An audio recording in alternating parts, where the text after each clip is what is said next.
Assalamualaikum warahmatullahi wabarakatuh. Kembali lagi ke kisah-kisah misteri. Kali ini kita akan menceritakan tangisan si cabang bayi. Sebuah cerita dari seorang tukang bangunan saat merehab sebuah rumah tua. Kisah di balik suara tangisan bayi yang sering terdengar di waktu tertentu. Sebelum masuk pembahasan, alangkah baiknya sahabat kisah-kisah misteri support channel ini dengan cara like dan subscribe channel ini supaya kami lebih semangat membuat cerita lainnya. Terima kasih. Pagi itu Pak Sugi berangkat dari rumahnya. Cukup pagi. Ia baru saja mendapatkan panggilan dari mandor yang biasa mengajaknya bekerja sebagai tukang kebangunan. Saat itu cuaca sedikit mendukung dengan udara yang masih beraroma pagi yang dingin dan sinar matahari belum terlalu hangat. Ia berangkat dari rumahnya yang berlokasi cukup jauh dari tempat yang dikatakan oleh mandornya. Karena itu, ia memutuskan untuk berangkat dari pagi agar tidak kesiangan saat sampai ke tempat di mana dia akan mulai bekerja. Setelah melalui jalanan yang cukup panjang, sampailah ia di tempat yang dikatakan oleh mandornya. Belum ada tukang dan laden lain yang sampai di tempat itu. Pak Sugi pun memutuskan untuk menunggu sambil menikmati kopi yang sengaja disiapkan oleh istrinya. Sesekali pandangannya menelusuri sekitar tempatnya berada. Ia duduk di sebuah bangku di depan emperan toko yang masih tertutup. Jalanan di depannya masih terlihat sepi. Hanya ada beberapa kendaraan yang berlalu lalang di sekitaran jalanan itu. Di seberang jalan, Pak Sugi melihat sebuah bangunan tua yang sepertinya sudah lama tidak dihuni. Dapat dilihatnya, halaman bangunan yang berbentuk seperti rumah itu sudah ditembuhi tanaman-tanaman liar. Pagar bangunannya sudah berlumut dan di beberapa bagian sudah ada yang hancur.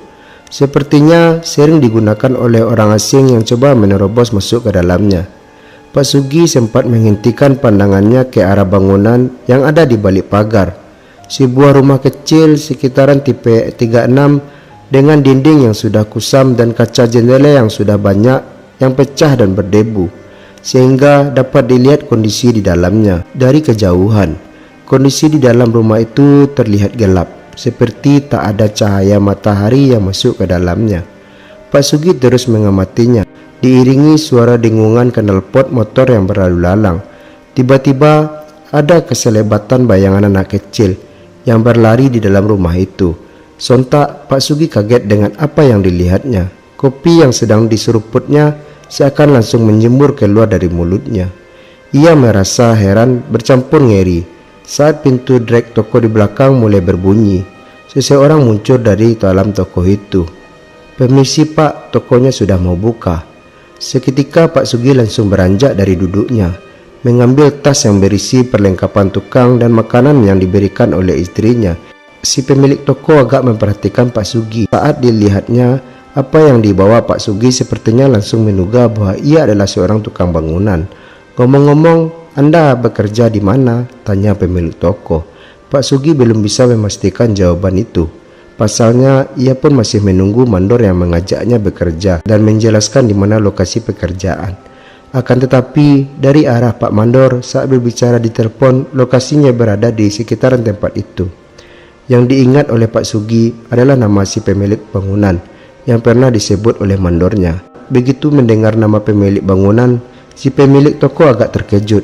Pasalnya, bangunan yang dimaksud oleh Pak Sugi adalah bangunan tua yang berada di depan toko itu. "Anda perlu berhati-hati Pak, kalau benar akan merehab tempat itu," kata si pemilik toko, membuat penasaran dengan cerita apa yang ada di bangunan itu. Hingga si pemilik toko menyuruh agar berhati-hati. Jelas isi pemilik toko dengan berbisik. "Di depan sini juga sering ada kecelakaan. Sedangkan di rumah itu biasanya kalau malam sering ada suara tangisan bayi." Seketika Pak Sugi merasa merinding mendengar penjelasan si pemilik toko. Tahu tidak kenapa tempat itu rimbun? Masalahnya, setiap ada yang akan membersihkan pasti berakhir dengan kesurupan, lanjut pemilik toko. Tak berapa lama, beberapa orang yang terlihat seperti tukang berada di depan lokasi bangunan itu sambil mengamati ke arah bangunan. Pak Sugi yang mengenal mereka langsung berteriak memanggil salah seorang yang dikenalnya. Saat sebelum Pak Sugi berpamitan dengan pemilik toko, terdengar suara benturan cukup keras di jalanan depan bangunan tua itu. Orang yang mendengar pun cukup kaget dan segera berlari ke arah suara yang ternyata suara kecelakaan tunggal. Seorang pengendara sepeda motor menabrak trotoar jalan yang mengakibatkan pengendara itu jatuh dari motornya karena menghantam trotoar. Orang-orang berlarian menolong pengendaraan itu, termasuk Pak Sugi pemilik toko. Pak Mandor yang baru tiba di lokasi itu ikut menolong pengendara motor yang hampir pingsan, lalu memindahkannya ke atas trotoar dan disenderkan pada dinding pagar bangunan tua itu. Nah, belum apa-apa sudah ada kejadian, gumang si pemilik toko yang suaranya terdengar oleh Pak Sugi. Saat ditanya, pengendara itu menjelaskan bahwa dirinya kaget dan sedang berkendara, tiba-tiba ia melihat seorang anak kecil yang entah dari mana datangnya sedang merangkak di tengah jalan. Pengendara itu berniat menghindari anak itu sehingga ia seketika membelokkan motornya ke pinggir jalan dan akhirnya menghantam trotoar. Beberapa orang mendengar penjelasan si pengendara, keheranan karena tak ada anak kecil yang dimaksud olehnya karena jalanan sepi. Kejadian itu seperti memperkuat keyakinan Pak Sugi bahwa tempat itu benar-benar angker seperti yang dijelaskan oleh pemilik toko. Pak Sugi hampir saja enggan melanjutkan rencana untuk bekerja dengan Pak Mandor yang mendapatkan tugas merehab bangunan tua itu. Kalau saja ia tak teringat dengan keadaan dapurnya yang hampir tak berasap karena hampir sebulan ia tidak bekerja, mungkin ia sudah memutuskan untuk mundur. Rasa pikuh dan Pak Mandor pun membuatnya memberanikan diri. Akhirnya semua kembali pada aktivitas masing-masing. Para tukang sudah mulai membersihkan rimbunan di dalam area pagar bangunan, sedangkan pemilik toko sudah membuka toko sembakonya. Meski beberapa kali Pak Sugi melihat sedang mengamati tukang yang sedang bekerja, apa yang sempat dikatakan oleh pemilik toko itu sepertinya benar-benar terjadi pada hari itu juga. Setelah kejadian kecelakaan tunggal di pagi harinya, ada kejadian lain yang terjadi di siang harinya, mendekati waktu zuhur, yang para tukang sedang beristirahat kerja. Salah seorang tukang yang baru selesai menebang pohon tiba-tiba terdiam dan langsung masuk ke dalam rumah yang akan segera dibongkar. Pak Sugi dan beberapa tukang lainnya memperhatikan, merasa aneh dan keheranan. Pasalnya tukang itu merangkak masuk ke dalam rumah, lalu langsung bersembunyi di dalam area bekas kamar mandi yang masih kotor. Hal itu disampaikan Pak Mandor, yang langsung mendatangi bekas kamar mandi bersama beberapa tukang termasuk Pak Sugi. Berapa terkejutnya mereka saat tukang itu terlihat meringsuk sambil memeluk lututnya, tubuhnya jatuh ke lantai sambil kepalanya mendongak ke atas dan matanya membelalak. Lalu tiba-tiba si tukang itu berteriak seperti sedang menangis, tapi dengan suara yang seperti bayi. Semua orang berlari ketakutan menyaksikan kejadian itu. Pemilik toko yang mengetahui kejadian itu langsung berlari menuju bangunan rumah tua itu. Di tangannya seperti memegang sebuah benda yang mirip seperti tasbih. Dengan ditemani oleh Pak Mandor, pemilik toko itu pun mendekati tukang yang bertingkah aneh dalam kamar mandi. Dengan sigap kelangkungan benda mirip tasbih itu ke kepala tukang yang sepertinya sedang kesurupan. Seketika tukang itu menggerakkan tangannya dan kakinya hingga posisinya seperti orang kejang. Tukang itu kembali berteriak kejang dan tak berapa lama tubuhnya melemas. Artinya sesuatu baru saja keluar dari tubuhnya. Pemilik toko itu pun menyuruh beberapa tukang untuk segera mengevakuasi temannya di tempat itu. Sedangkan Pak Mandor langsung melapor kejadian tak wajar itu pada seseorang yang memberi tugas untuk merehab rumah itu. Anda akan mulai bekerja di sini kok tidak membuat keselamatan dulu? Tanya pemilik toko. Pak Mandor yang masih agak panik tergopoh-gopoh menjawabnya. Nganu, begini sebenarnya. Aku sudah bilang pada pemilik rumah, tapi disuruh bersihkan tempat itu dulu, baru akan dibuat selamatan. Si pemilik toko menggerutu, seperti menyalahkan pemilik bangunan tua itu. Si pemilik toko itu pun akhirnya menceritakan beberapa kejadian yang pernah terjadi di bangunan bekas rumah itu pada Pak Mandor. Menurutnya setelah cukup lama bangunan itu terbengkalai, lokasinya jadi berubah agak angker, seiring terdengar suara-suara aneh dan muncul beberapa penampakan di sana. Kemungkinan karena lokasi yang akhirnya jadi rimbun, tempat itu pun kadang kala dijadikan tempat pembuangan makhluk astral. Pemilik toko sudah sejak dulu menasihati si pemilik rumah. Ia beberapa kali melaporkan bahwa bekas rumah itu sering dipakai untuk pembuangan, tapi pemilik rumah seakan membiarkan hal itu. Mulanya, Pak Adi pemilik rumah itu tak menceritakan alasan kenapa rumah itu ditinggalkan. Tapi setelah bertahun-tahun rumah itu terbengkalai dan berubah menjadi angker. Karena desakan pemilik toko, Pak Adi pernah menceritakan sebuah kejadian. Tapi belum sempat pemilik toko itu menceritakan kejadian itu, pemilik rumah tiba di lokasi. Assalamualaikum, terdengar suara salam yang diucapkan oleh seorang laki-laki yang berusia cukup lanjut. Dapat diamati dari kulit tubuh yang sudah banyak berkeriput dan suaranya yang sudah serak-serak disertai hela nafas yang berdesak. Namun dari perawakannya orang itu masih terlihat bugar. Pak Adi coba berkeliling ke setiap sudut lokasi. Dari raut wajahnya seakan sedang berusaha mengingat-ingat letak sesuatu. Pak Sugi yang tengah terduduk lelah terus mengamati lelaki tua itu. Setelah berkeliling lokasi, pemilik rumah mendekat ke arah Pak Mandor dan pemilik toko yang sedang membahas sesuatu. Bagaimana kejadiannya? Dor, kok bisa anak buahmu kesurupan? Pak Mandor pun menceritakan apa yang terjadi hari itu. Dari sebelum para tukang membersihkan lokasi sampai akhirnya ada yang kesurupan.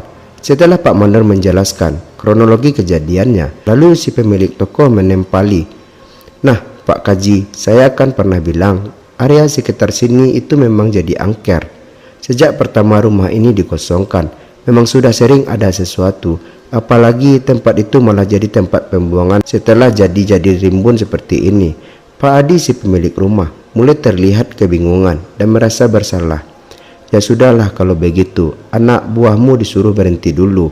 Nanti sore ku ajak orang pintar dulu ke sini agar tempat ini dibersihkan. Pemilik rumah itu bergegas pergi dari tempat itu, dan para tukang yang rencananya akan menyelesaikan pembersihan lokasi pun akhirnya dibubarkan. Pak Mandor pun menyusul si pemilik rumah yang memanggil-manggilnya dari arah jalan. Sugi yang tadinya hanya mengamati orang-orang itu berdiskusi coba mendekati pemilik toko yang hendak kembali ke tokonya. Ada apa sebenarnya? Tanya Pak Sugi. Entahlah Pak, aku tak ingin ikut campur urusan orang lain, jawab pemilik toko yang akhirnya pergi meninggalkan Pak Sugi tanpa penjelasan.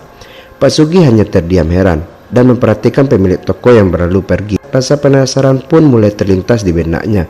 Akan tetapi ia berusaha melupakan pikiran-pikiran tak baik yang timbul karena kejadian hari itu. Segera ia bersiap untuk membenahi peralatan tukangnya. Beberapa tukang yang lain pun sudah bersiap untuk meninggalkan tempat itu. Akan tetapi tiba-tiba Pak Sugi merasakan ada sesuatu yang sedang mengamatinya dari dalam rumah yang ada di belakangnya. Pak Sugi pun menoleh dan keselabatan bayangan aneh terlihat olehnya masuk ke dalam ruangan kamar mandi yang arahnya terlihat dari jendela kaca yang pecah. Merinding, Pak Sugi pun langsung buru-buru pergi dari tempat itu. Keesokan harinya, Pak Sugi berangkat paling awal ke lokasi itu. Ia kembali menunggu kedatangan tukang lain di tempat yang sama seperti hari sebelumnya. Tak seperti sebelumnya, toko itu sudah buka. Pemilik toko itu menghampirinya. Wah, kamu masih berani lanjut kerja? Pak Sugi hanya tersenyum pada pemilik toko itu. Orang itu pun mengajak untuk duduk di bangku yang sengaja diletakkan di bagian luar sambil menunggu tukang yang lain datang. Pak Sugi pun diceritakan tentang apa yang terjadi sore hari setelah para tukang membubarkan diri. Sore itu pemilik bangunan itu kembali datang bersama beberapa orang yang tak dikenal. Pemilik toko itu hanya memperhatikan dari dalam tokonya. Ia hanya menduga telah dilakukan semacam ritual pesugihan makhluk astral yang sering mengganggu tempat itu. Karena khawatir apa yang dilakukan di sana dapat mempengaruhi dengan tokonya, ia segera menutup toko lebih awal dari biasanya. Dari dalam rumah, pemilik toko itu seperti dapat mendengar suara-suara yang berasal dari tempat itu. Suara yang paling keras terdengar adalah suara bayi yang menangis histeris. Tak hanya itu, samar-samar ada juga suara auman harimau yang melawan. Menurut si pemilik toko, ritual pengusiran itu dilakukan hingga tengah malam. Beruntung tak ada anak-anak kecil dari keluarganya. Pagi harinya, pemilik toko agak penasaran dengan tempat itu, sehingga ia bangun lebih awal untuk memeriksa kondisi bangunan tua itu. Rupanya pemilik toko itu agak mengerti perihal masalah gaib. Pak Sugi pun sudah mengira sejak saat kejadian temannya yang kesurupan. Pemilik toko kembali menjelaskan bahwa tempat itu belum benar-benar bersih sepenuhnya. Masih ada dua makhluk yang tersisa di tempat itu. Sosok makhluk berwujud anak kecil dan yang satunya seperti sosok jadi pemongonnya. Wanita tua yang kadang menampakkan diri dengan wujud menyerupai kuntilanak. Pak Sugi pun kembali diperingatkan agar lebih berhati-hati saat bekerja di tempat itu. Di hari kedua itu, pekerjaan rehab berjalan dengan lancar tanpa adanya gangguan seperti hari sebelumnya. Lokasi yang awalnya rimbun sudah terlihat cukup bersih. Beberapa hari kemudian, aktivitas kerja dilakukan di bangunan tua itu sudah terlihat padat. Para tukang sudah ada yang menggali tanah memasang pondasi. Tukang yang lain ada yang membongkar bagian atap rumah. Pak Sugi sendiri bertugas membuat pondasi rencana bangunan baru. Pemilik rumah beberapa kali datang ke lokasi untuk memantau hasil kerja Bapak Mandor. Akan tetapi berbeda dengan saat itu. Ada hal lain yang membuat pemilik rumah datang dan membahas satu permasalahan yang kelihatannya sangat penting. Pak Sugi yang masih bekerja tak begitu memperhatikan apa yang dibahas. Pikirnya mungkin keduanya sedang membahas masalah pembayaran proyek rehab di lokasi itu. Selang berapa lama setelah pemilik bangunan itu pergi, semua kejadian yang mengerikan kembali terjadi. "Pak D, kesini, lihat Pak, ini apa?" teriak salah satu tukang bernama Amin. Pak Sugi yang masih memasang batu pondasi langsung mendekati ke arah Amin yang sedang menggali tanah di area belakang bangunan, diikuti oleh beberapa tukang. Amin terkejut karena di dalam tanah yang digalinya seperti mengalir darah berwarna merah gelap kehitaman yang bercampur dengan lendir. Entah darah apa yang tiba-tiba merembes dari dalam tanah yang katanya cukup gembur dan mudah digali itu. Itu darah. Sontak Pak Mandor yang mengetahui kejadian itu langsung berlari ke arah kerumunan tukang yang menyaksikan apa yang terjadi keluar dalam tanah itu. "Waduh, gawat gawat," gerutu Pak Mandor yang sepertinya ketakutan. Mungkin dia tahu apa yang sebenarnya ada di tempat itu. Berhubungan jam kerja sudah hampir selesai. Akhirnya tepat di tanah yang mengeluarkan darah itu diputuskan untuk ditutup dengan adukan semen dan pasir agar rembesan darah itu berhenti. Saat itu Pak Mandor benar-benar ketakutan, seakan ia akan mendapatkan masalah besar. Pak Sugi yang mendapatkan perintah untuk menutup rembesan darah itu harus bertanya-tanya apa yang sebenarnya terkubur di dalam tanah ini. Sempat ia mengira ada seorang atau binatang yang dengan sengaja dikubur tempat itu. Tapi siapa yang menguburnya dan kapan? Sebelum para tukang pergi, Pak Mandor yang mulai memperhatikan tingkah Pak Sugi menyuruh untuk pulang paling akhir. Alasannya pemilik rumah akan segera datang untuk melihat lokasi kejadian.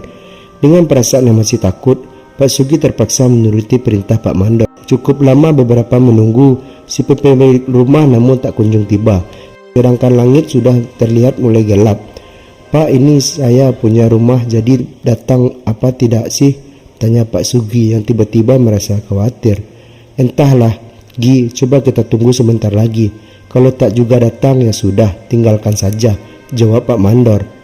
Keadaan sekitar pun hampir berubah gelap, sedangkan pemilik rumah belum juga datang. Tiba-tiba Pak Sugi seperti mendengar suara aneh, suara tangisan bayi yang sama-sama terdengar di hilir. "Nor, seperti ada suara bayi menangis. Nor, dengar tidak?" Pak Mandor pun terdiam dan ikut mengamati. Benar-benar dia pun mendengar suara itu dengan jelas. Semakin jelas saat keduanya coba mencari sumber suara itu. Dan ternyata sumber suara itu berasal dari tempat yang tadi mengeluarkan darah. Kedua orang itu saling memandang, sama-sama merasa merinding mendengar suara yang semakin keras. "Dor, apa kita coba digali saja? Jangan-jangan di dalamnya ada bayi," ujar Pak Sugi. Pak Sugi langsung mencari cangkul untuk menggali tempat itu, namun dengan cepat dicegah oleh Pak Mandor. "Jangan, Ji." Saat keduanya mulai panik, itulah suara tangisan bayi yang tadinya terdengar tiba-tiba menjadi suara tawa wanita dicekikan. Karena kaget, kedua orang itu pun tanpa pikir panjang langsung berlari ketakutan meninggalkan tempat itu, tanpa peduli dengan motor masing-masing. Pemilik toko yang sedang menutup pintu tokonya pun terheran melihat dua orang yang dikenalinya berlari ketakutan dari tempat itu. Walah, nekat itu orang. Dibilang agar hati-hati kok kayak tak percaya. Saat pintu toko hampir tertutup, di dalam toko itu pemilik toko sempat melihat penampakan sosok wanita berambut panjang seperti sedang menggendong bayi berdiri di pinggir area bekas pagar yang dibongkar. "Astagfirullahalazim," gumanya. Sementara Pak Sugi dan Pak Mandor yang berlari menjauh dari lokasi itu akhirnya tiba di depan sebuah musola. Beberapa orang yang hendak menunaikan sholat maghrib melihat keduanya dengan keheranan. Keduanya terlihat ngos-ngosan dan duduk di emperan musola. Berhubung waktu maghrib telah tiba, keduanya memutuskan untuk ikut sholat berjamaah di musola itu. Setelah sholat, kedua orang itu terlihat kebingungan. Mereka teringat dengan kedua motor yang masih berada di lokasi kerja yang ditinggalkan, sehingga tak ada pilihan lain selain kembali ke tempat itu agar keduanya bisa pulang ke rumah masing-masing. Bagaimana ini? Kita harus ambil motor di tempat itu. Kalau tidak, bagaimana bisa pulang? Kata Pak Sugi kebingungan. Seorang jamaah musola yang merupakan warga sekitar melihat kedua orang itu lalu bertanya kepada mereka. Pak Mandor pun menjelaskan bahwa mereka berdua baru saja pulang dari bekerja, yaitu merebahi bangunan tak jauh dari musola itu. Mendengar penjelasan Pak Mandor, tiba-tiba orang itu mengajak mereka untuk mampir ke rumahnya terlebih dahulu, dan karena tak ada pilihan, akhirnya mereka pun menuruti tawaran orang itu. Silakan duduk dulu, saya mau ganti baju dulu sebentar. Orang itu mempersilahkan Pak Mandor dan Pak Sugi untuk masuk dan duduk di ruang tamu rumahnya. Tak lama kemudian, orang itu pun keluar dan memperlihatkan diri. Pak Mandor dan Pak Sugi pun memperkenalkan diri masing-masing. Pak Makmur pun menanyakan perihal pekerjaan mereka dan apa yang mereka alami di lokasi kerja mereka itu. Meski agak ragu, akhirnya keduanya menceritakan setiap kejadian yang mereka alami sejak awal mulai bekerja di tempat itu. Setelah mendengar ceritanya, Pak Makmur pun menyampaikan sebuah cerita yang terkait dengan tempat itu, sekaligus tentang keluarga yang pernah menempati tempatnya. Menurut Pak Makmur, cerita itu sudah menjadi rahasia umum bagi warga sekitar tempat itu. Jadi beliau bersedia menjelaskan kepada Pak Mandor dan Pak Sugi. Sebelum bercerita, istri Pak Makmur menyuguhkan minuman untuk kedua tamu suaminya. Nah, ini istri saya, dia juga tahu cerita di bekas rumah Pak Hadi itu, ujar Pak Makmur. Istri Pak Makmur pun ikut di ruangan itu dan ikut membahas ceritanya. Sore itu pun Pak Sugi dan Pak Mandor pun akhirnya mengetahui sejarah kelam yang terjadi di rumah itu. Awalnya Pak Hadi dan seluruh keluarganya tinggal di rumah itu. Menurut cerita Pak Makmur, Pak Hadi punya seorang anak perempuan yang saat itu masih remaja. Usianya seumuran dan dengan istri Pak Makmur. Bahkan menurut Pak Makmur, dulu anak Pak Hadi dan istrinya sempat berteman baik. Suatu ketika ada hal yang memalukan terjadi di keluarga itu. Anak Pak Hadi hamil di luar nikah. Sayangnya kehamilan anaknya itu baru diketahui setelah usia kandungannya berumur hampir 7 bulan. Bentuk tubuh anak Pak Hadi yang memang kecil membuat orang lain tak menyadari bahwa telah ada kehidupan di dalam rahimnya. Pak Hadi yang akhirnya mengetahui kehamilan itu sangat marah dan hampir membunuh putrinya sendiri. Untungnya hal itu tak sampai dilakukan, dengan sebuah konsekuensi yang kemudian menjadikan alasan mereka pindah dari tempat itu. Pak Hadi memaksa untuk menggugurkan janin yang sudah bernyawa dalam rahimnya. Dengan dibantu oleh seorang dukun pijat, prosesi pengguguran janin dilakukan dalam rumah itu. Hampir tak ada yang mengetahui cerita pengguguran itu. Sayangnya selang beberapa hari, anak Pak Hadi dilarikan ke rumah sakit karena mengalami pendarahan yang cukup parah. Beberapa warga yang saat itu penasaran dengan kondisi anak Pak Hadi berdatangan dan mencari tahu apa yang sebenarnya terjadi. Istri Pak Makmur adalah seorang saksi dari kejadian itu. Sebelum akhirnya meninggal, anak Pak Hadi sempat memberitahu kepada istri Pak Makmur yang saat itu masih muda bahwa ia baru saja menggugurkan janin hasil hubungannya dengan kekasihnya. Anak Pak Hadi pun sempat meminta istri Pak Makmur untuk menyampaikan kepada orang tuanya agar jika ia meninggal, ia ingin janin yang digugurkan itu dipindahkan di kuburan dekat makamnya. Saat anak Pak Hadi itu meninggal, istri anak Pak Makmur sudah berusaha menyampaikan amanah itu, namun justru kemarahan dari keluarga Pak Hadi yang diterimanya karena merasa aib keluarganya sudah terbongkar. Pak Hadi dan keluarganya memutuskan untuk pindah dari rumah itu dan akhirnya menaruh benci pada istri Pak Makmur dan keluarganya. Amanah itu belum dilaksanakan saat keluarga Pak Hadi pindah dari rumah itu, dan saat mendengar cerita dari warga sekitar tentang rumah yang berubah jadi angker itu, istri Pak Makmur sudah menugah bahwa suara tangisan bayi yang sering terdengar dari rumah itu adalah sosok janin yang pernah dikuburkan di suatu tempat di sana. Apa yang disampaikan oleh Pak Makmur membuat Pak Sugi semakin merinding.